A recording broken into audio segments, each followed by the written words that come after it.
The National Solid Waste Management Authority, NSWMA, has admitted that there is a backlog of uncollected garbage across the island. NSWMA Chairman Dennis Chung says the agency's collection efforts were disrupted by the recent heavy rains, but he argued that's not the only problem affecting garbage collection. Andrew Laidley reports. Piles of garbage waiting to be collected, but no garbage truck in sight. NSWMA Chairman Dennis Chung admitted that garbage collectors are trying to play catch-up after the recent heavy rains disrupted workflow.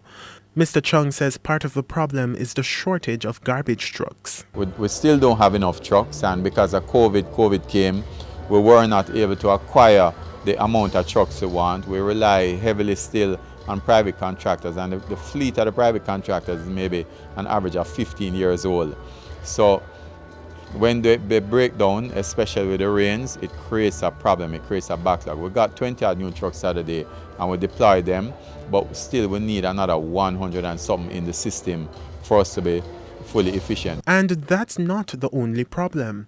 He also highlighted infrastructural challenges at landfills. We need the dumps, the landfills, to be privatized and become real landfills rather than as they are now. So they need infrastructure work. I know that the privatization committee is working on that. They've been doing so for the past few years and they're close to getting RFPs now. So that's the main thing. Once you get that out of the way, it makes it much easier to access and use it. With that in mind, he's urging Jamaicans to consider other ways to dispose waste.